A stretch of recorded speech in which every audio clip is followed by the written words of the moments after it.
Now, I think it is really important that you learn to draw.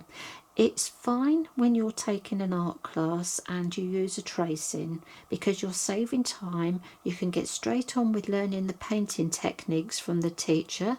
But when you're at home, it's really great to actually learn to draw yourself, create your own images, and just improve your artwork.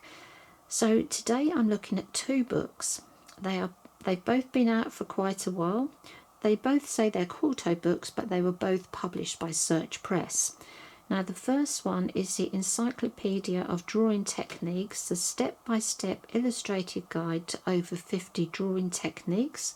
This was published in 2004 and it has 160 pages.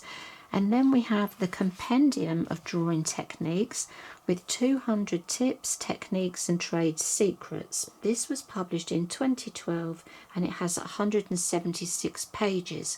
Now, you're probably going to have to buy a used copy of these books, but it's well worth having a look. So I'm going to show you the pages inside so you can see which one you might be interested in, or maybe like me, you'd like both of these books.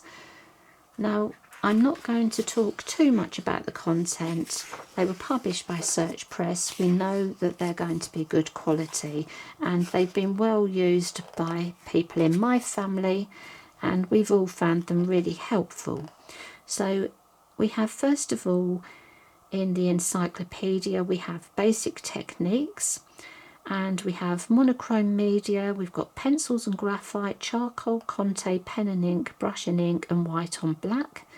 Then with colour media, we have pastels, oil pastels, coloured pencils and coloured ink. Mixed media, we have line and wash, resist techniques, unusual techniques, collage and home printmaking. With digital drawing, we have the basics and beyond the basics. And then with themes, we have basic skills, the human figure, landscape and urban themes, still life and interiors and nature. So we cover a great variety of subjects and techniques in this one book. Now, I think this is a really lovely book. So we start off with our drawing methods and building up colour, choosing the right paper, and then we move on to the monochrome media. So we've got all of our different mark making, holding pencils, and I'm just going to flick through really quickly. Otherwise this is going to be a really long video, but you can just see as I go through, everything is step by step, very easy to follow.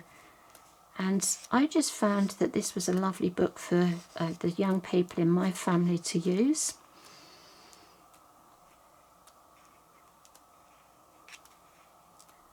I think I just liked looking at this book, and I wanted to make sure that the books that I bought for my family were ones that I found interesting, because then they would hopefully find them interesting as well and enjoy using them.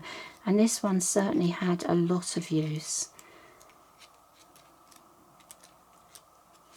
So you can see here, even though it came out in 2004, it had a lot of information, including digital media. And then this second book that came out in 2012, this is slightly different because it's more of hints and tips rather than the step-by-step. So we've got tools and materials, sketching and drawing techniques, working with your subject, and commissions and display. There we have the introduction, and you can see here we've still got different steps, but each step is a different tip. It's not just a follow-on of how to do things. You've got lots of different tips in here, and they're all numbered. But they're in sections, so you can go to, say, charcoal or pencil and find what you're looking for. And again, we have some lovely illustrations. It's a very nice colourful book as well. Lots of black and white, but lots of colour. And again, this was a book that we all enjoyed looking at and has had quite a lot of use. It's more of a book to dip into and dip out, whereas the other book, it's probably more actually working through it. So you can see here, both very nice books, both worth the money. And I hope if you're interested you'll be able to find copies of these books.